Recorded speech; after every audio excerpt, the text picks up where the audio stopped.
Hey, everybody, welcome to the Challenge with John Chapman. I am the voice of one crying out in the wilderness. It's good to have you today. This is the 31st of January, 2024, and I'm going to have an interesting discussion today on Iowa House Study Bill 587.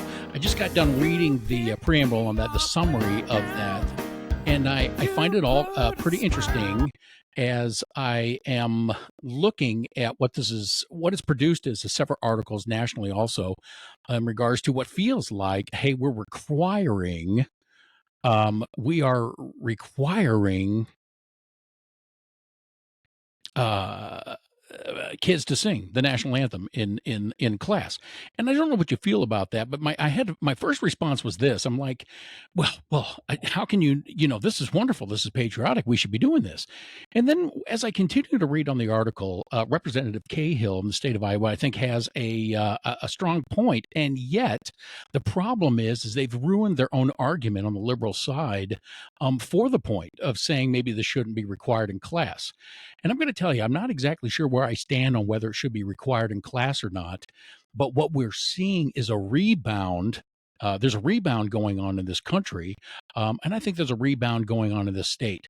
That when important things have been lost in our education system, when important things have been lost to help our national kind of recovery, who we are, our identity as a nation. And there's always, we see it happen throughout many things that identity it's now subject to no particular set of rules or laws or science or anything like that, or any sort of governance.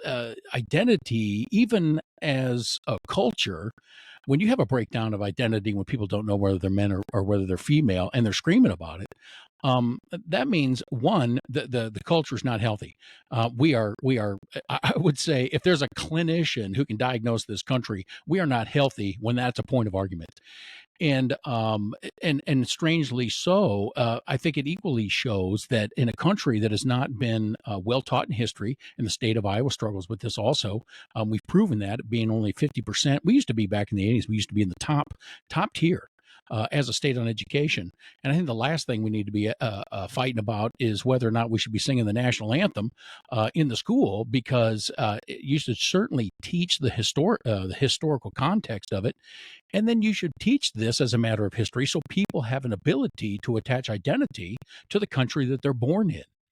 And now, if you were to remove the national anthem altogether, then I would have a huge problem with that.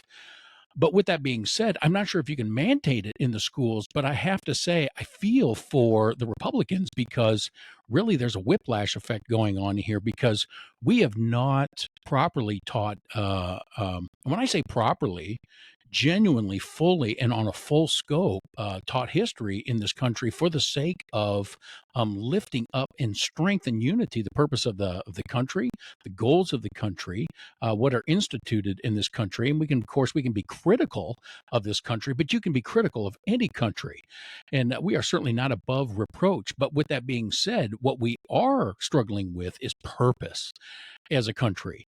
And so I think what you have here, and this is Iowa House Study Bill 587. Iowa House Study Bill 587. What you have is less legislation, and this is just without doing any personal interviews or writing my legislature at all, my representative.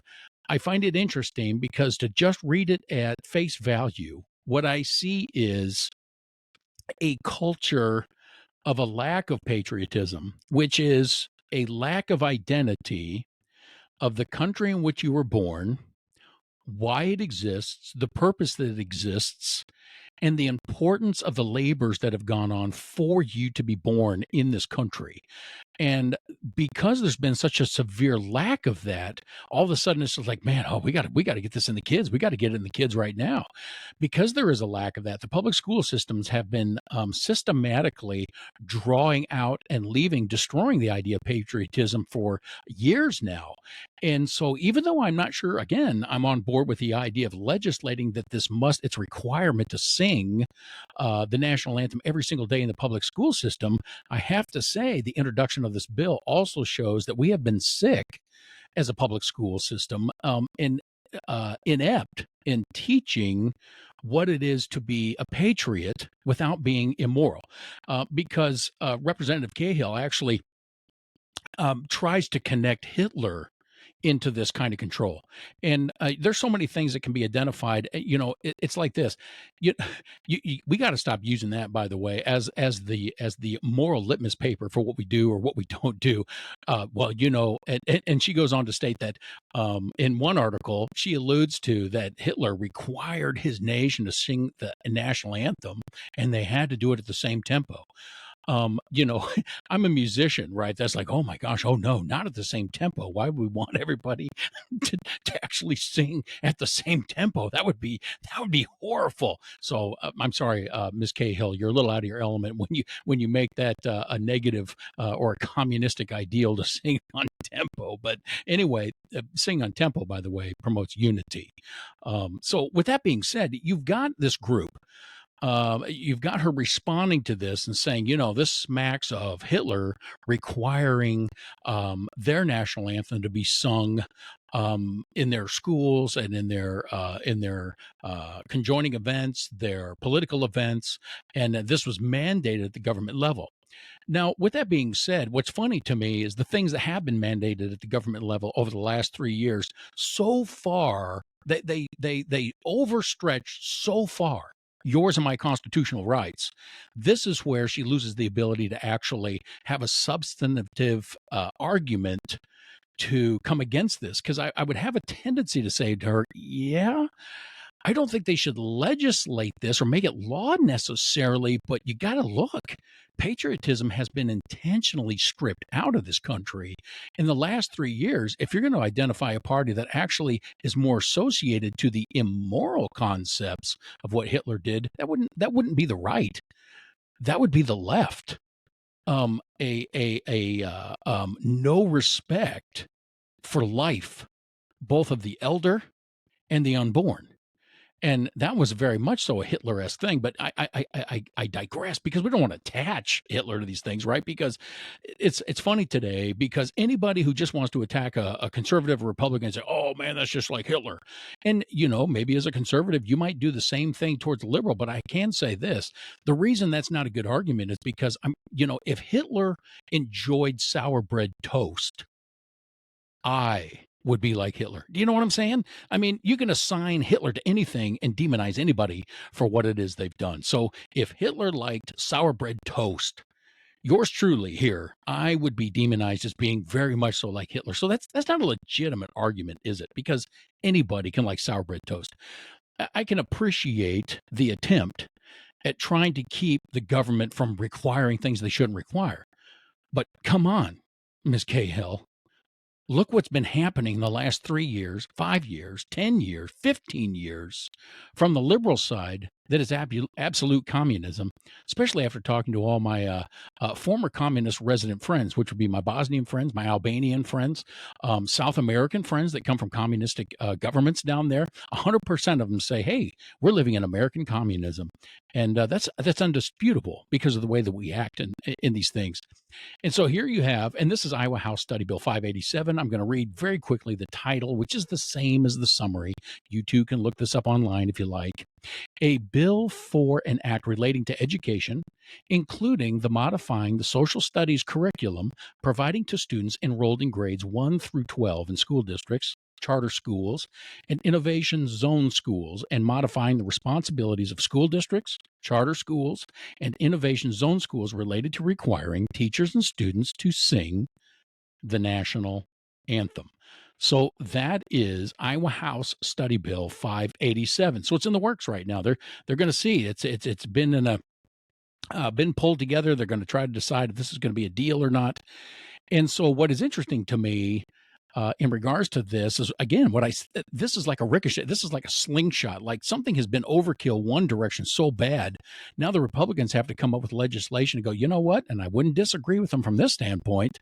You have systematically stripped, I'm going to say it again, patriotism out of the schools. And I'm not talking about communism. What I'm talking about is patriotism is the identity of a country, and the connectivity to all that are within that country should connect to, so that we all understand the purpose of the government, its people, and how it can flourish in unity. And patriotism is an ideal that is put forth that helps to do that when you understand these things. And, at a much lower level, I mean, if you're going to attack, and I'm not saying Ms. Cahill is doing that, but if you're going to attack, I don't think she is. I don't think she's attacking the, the national anthem, although I find it interesting. In one of the articles, it was stated that, we can't do that because there's not enough time in the classroom and this will take 5 minutes away. Well, right there on the video, you see Ms. Cahill and the other members of that committee sing it, and it takes 58 seconds. So I don't think that's taking 5 minutes. It's taking 58 seconds out of that out of that time, right? But with that being said, is it being taught? Is the patriotic idea being taught of what the national anthem is? Every time I've ever sung it in high school sports, professional sports, and sang along with, somebody's down there singing, and I make it a habit to sing along with. And here's why: it is a remembrance to those that provided for me and set forth for me and defended with their lives. And yes, we should honor that. The freedoms 100% of us have here.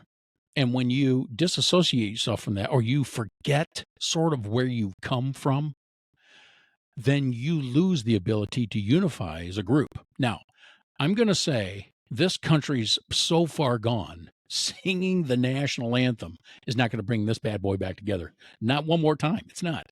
This country is so split. And I want you to know, I've thought this for some time, years ago, when my wife and I were doing radio. I thought this for some time. We are past reconciliation. So as much as I want to say thumbs up for trying to insert some patriotism into the instruction of the public schools, it should happen. It should happen as a matter of civics. It should happen as a matter of history, but it should happen because we have stripped all the nutrients of patriotism out of this country. And as a result of that, that is why we are disembarking on a journey of destruction through division, because our identity is beginning to become personalized instead of our identity in the individual freedoms that were fought for. And if that identity is not set in the sacrifices that were done, if that's not taught, and no, it's not being taught, then that is, I can see why the Republicans want to produce this. Okay. I'm still not saying that it should be mandated. I'm not sure where I sit on that. Anybody's trying to force you to do something. Yeah. But I think it's in response to the lack of what we've had for so long. And that's what's been very disappointing. And so I can't fault the Republicans if they're trying to do that or try to get that in there.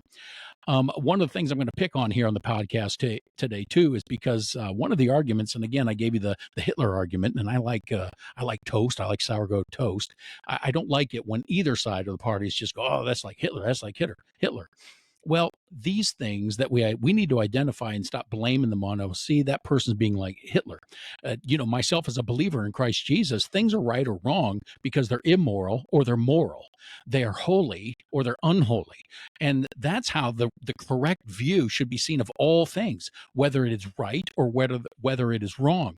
And the determining factor of what is right or what is wrong is substantiated by an authority that is greater than us as humans, and that would be the one that created the heavens and the earth, which is why that is the platform of what we even speak from here on the challenge. So I got into this article here, and there's a couple things that I found kind of interesting, and a couple more points I want to make in regards to this too, because there's a lot of confusion about what the national anthem represents when people sing it, what people can or can't do.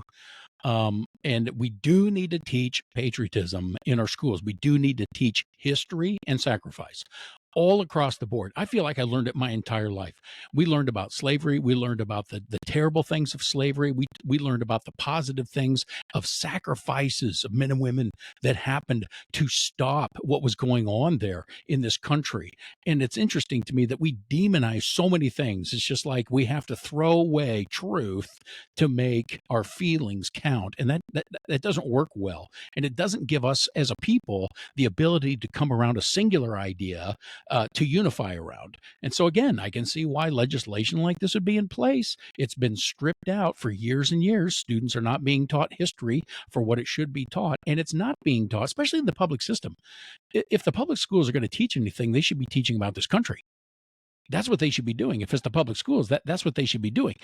And more so, what they should be doing is teaching children unto their success, because the junk they're teaching in the schools right now, I got to tell you what, take a distant 50th place to actually teaching the merits of the national anthem. The junk that our kids had to learn in high school. Well, we got a class on this. We got a class on this.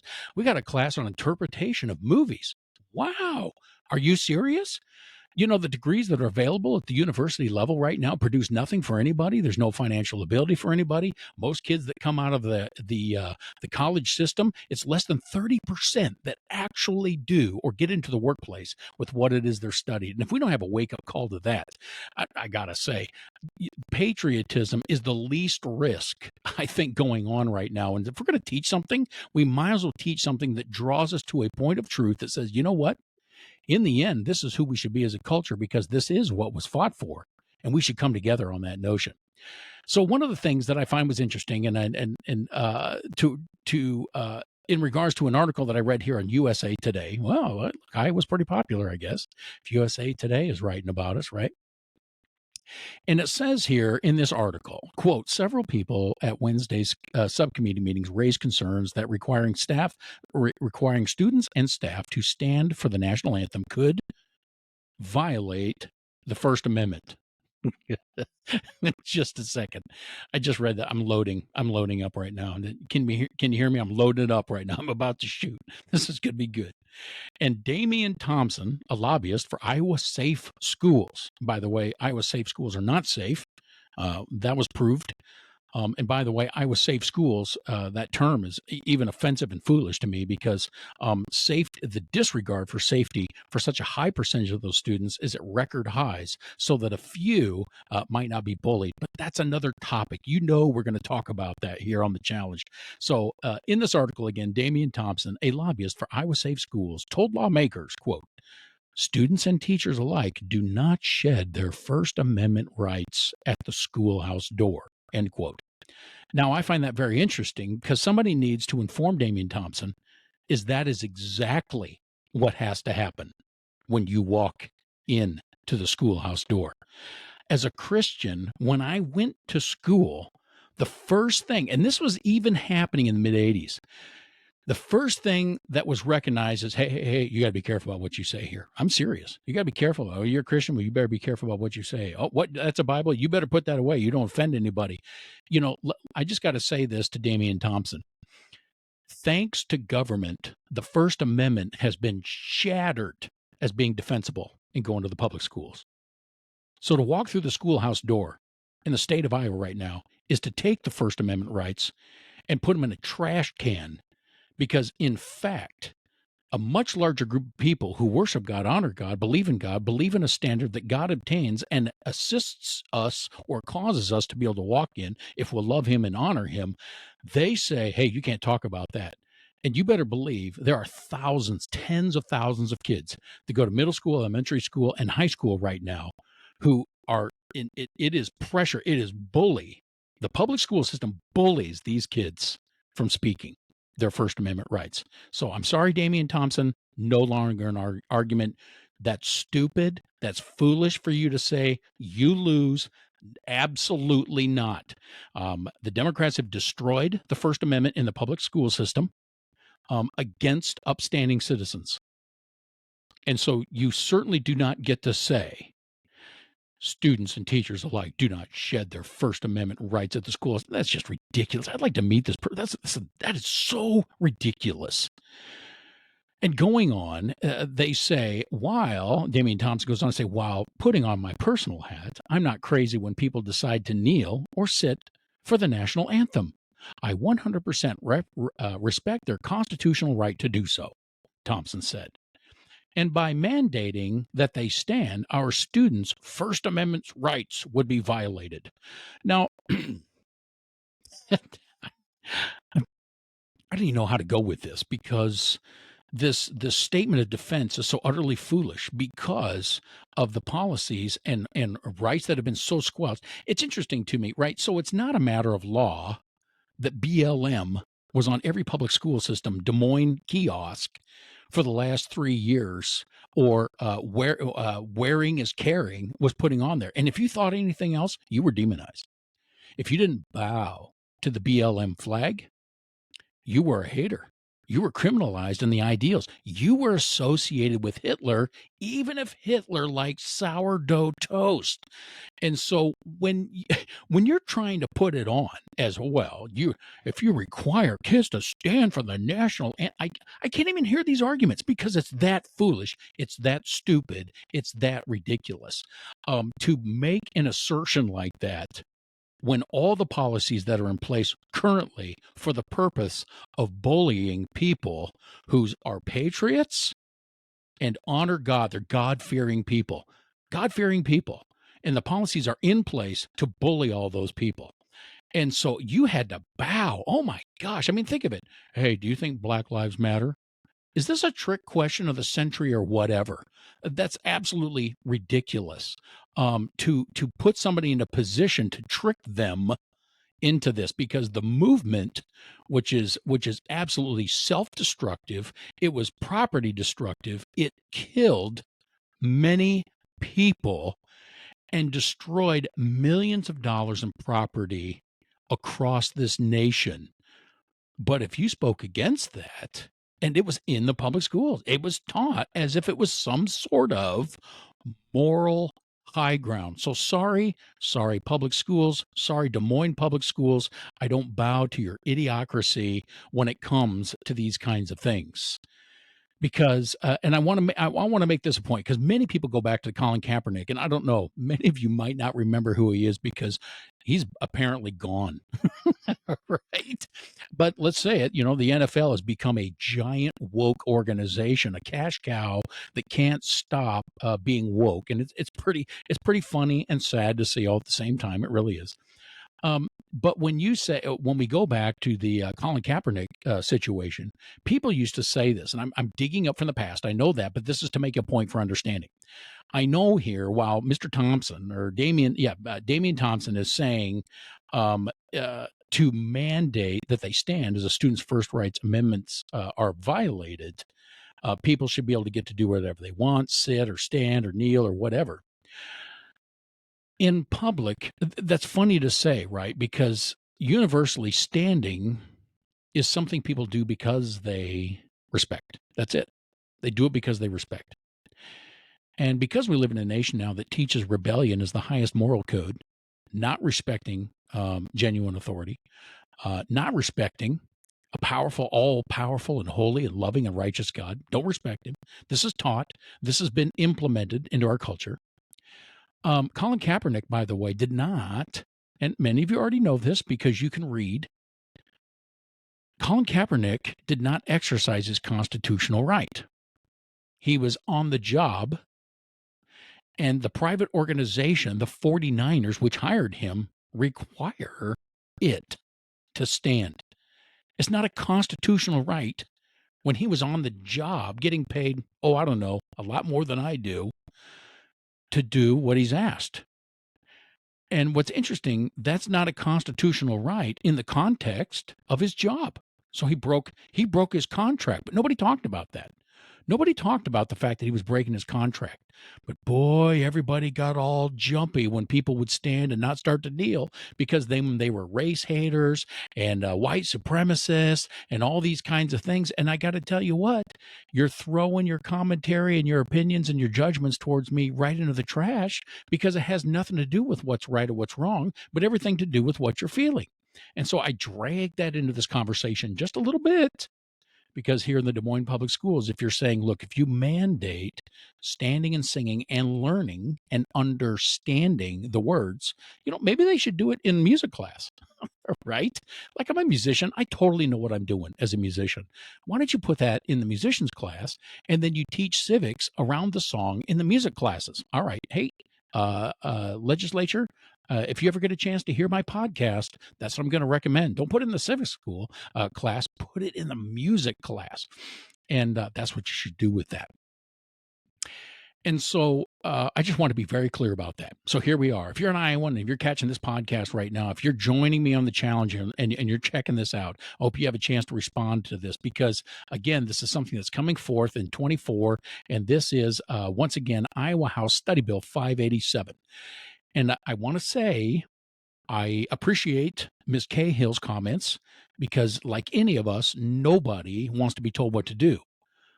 But perhaps there could be an understanding that when the left has stripped out the nutrients of patriotism in school, we are imbalanced and we need a vitamin induction shot into the hearts and the minds of the people of this state and of this country. And I'm not exactly sure what the best way is to get that done, but we're going to have to deal with it. Whether this is the way to do it or not, we should not leave teaching the truth and sowing into our communities at least one point to rally around, and that is the truth of the history of this country. To be a patriot is not to embrace and love things that happened that were wrong, is to embrace and love the sacrifices made by people who went before us with greater vision and gave their lives to ensure that you and I, generations farther out that they could not even see, would have the same country, a country that affords the rights and the liberties that it does to us so far. Try as they may to take them. Thus far, they are afforded to us. All of this built on self-governance of our hearts, which requires a righteous and holy God, a God who has created the heavens and the earth, who is worth fearing and adoring and loving and respecting, to both bow before him and to stand in his presence in reverence and honor. I don't know what's going to happen with the bill. We're going to try to keep an eye on it for you, and I hope you can dig in and check it out yourself. Take these thoughts, hold them to your heart, and decide what it is you think might be best for you too. But I say this country needs to rally around something. Primarily, we need to rally around the love of God at the cross, at the work that Jesus Christ has done. And also, it is good to be a patriot, to love the country that you live in, and to understand why you love it. And I hope you love it, not because of what you think you get to do is for you, but it's that what you desire to do, I hope it's right before God, is occurring because people gave their lives to see this vision done, to separate us from tyrannical rule so that we too could exist as a republic in a democratic state. The freedoms that are afforded to us, we need to reteach and set forth patriotism in our schools. God bless you as you have your week in front of you. And I want to tell you, as I always do, choose this day whom you will serve. But as for me and my house, we will serve the Lord.